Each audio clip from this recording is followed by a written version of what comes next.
So this show's all about fuck-ups, as we've said. It's called From Fuck-Ups to Fame. And you've given me a few things in your responses to the questionnaire. We asked you a few questions. And you wanted to talk about when you opened an office for Frank in New York. Do you want to talk a little bit about that, Andrew? I didn't want to talk about it. You asked me what my fuck-ups. No, I think, look, I mean, people always say you've got to kind of fail to learn, and if you learn, it's not a failure. And to an extent, that's true. But I think anyone who's running an agency, you don't really want to fail. You want to get it right every time. And I think, I was very blessed with Frank. We had, not an easy journey, but it seemed to be that everything we did worked. And we'd had sort of our London office, which was going great, and we'd opened up in Manchester, we'd opened up in Glasgow, we'd opened up in Sydney. We were always of the view, like, it's sort of easier to open in an office where they speak the same language as you. Culturally, it will be more similar. Just felt like an easy thing to do. America was the dream, big market. But there'd been so many failures in America, so many great ad agencies, PR agencies. There was that quote, I have no idea who said it, but the streets of Madison Avenue are littered with dead agencies. And it wasn't cockiness that we thought would be different, but we had a self-belief, and Frank was flying, and we thought, yeah, let's give it a go. We found an MD.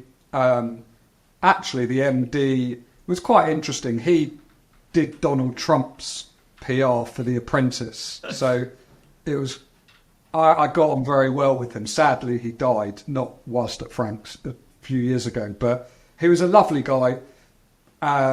We put a lot of effort into it. I used to go out for a week every single month.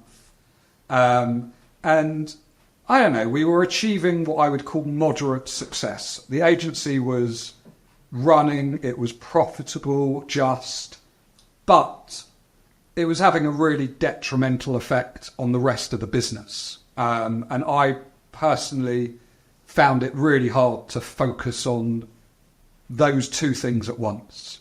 And the London office, which was our biggest office by a long way, was beginning to suffer. And with one client, I think I didn't realise the scale you need in America.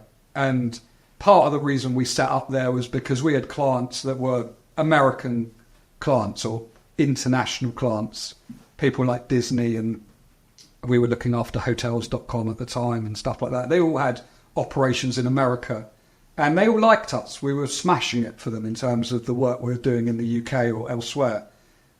I didn't realise that, I think it was hotels.com when they started talking to us about, okay, we would consider using Frank. And so I'm like, well, who are you working with at the moment? Oh, we're working with a small boutique agency out there. Okay, what's your team structure look like?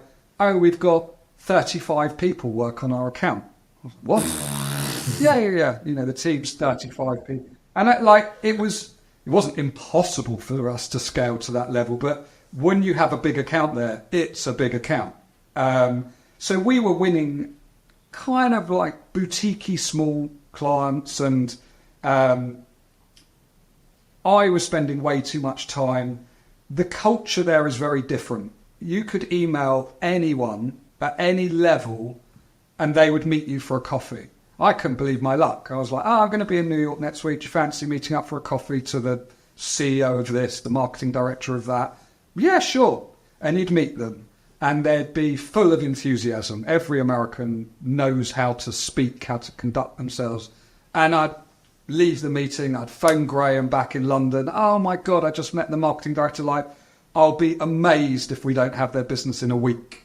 And he's like, wow, this is incredible. And I think I'm a relatively good judge of character. We all get it wrong sometimes, but I have quite a good instinct for. And then they'd ghost you, or they'd sort of give you some sort of bluster, like it was the best meeting of my life. I was so inspired by you. I'm like, yep, well, when can we start? And then things didn't happen. And the staff were amazing at presenting. And, when we went out to interview for people, everyone that came in, it was so different to UK culture. They'd researched you. They knew everything about you. They'd sent you an email in advance telling you all about your career and what they were looking forward to talking to you about. You'd meet them. They'd talk like they were A-list Hollywood actors.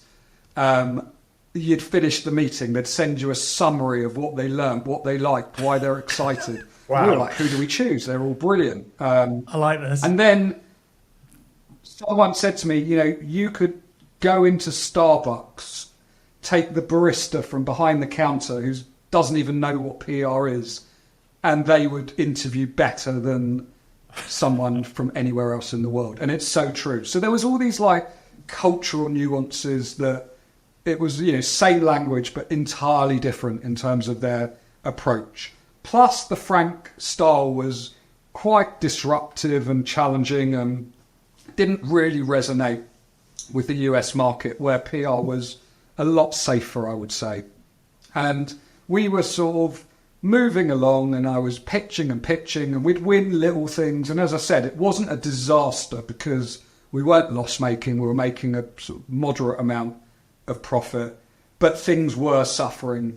And we made the decision to shut it down. And it was, we felt like we were a little bit at the casino, sort of kept putting chips on, hoping that we're going to get the big win, and that the wins just didn't come, and we were just going, you have to know when to stop. And that was really tough. For me, I think it was my first experience of failure at Frank. And I can dress it up and say it wasn't a failure, because it was and it wasn't. It depends what way you look at it. Yeah. But if I'm being honest with myself, of course it was a failure, because otherwise I'd have hugely successful US operation, and I don't. So it was a failure. But I was also, as tough as it was, quite proud that we made that decision. It was a strong decision to know when to throw the towel in, because otherwise I think we would have had real problems. But that was tough. That was probably, is it a fuck up? Yeah, I guess so. It's certainly one of the toughest things I've had to deal with.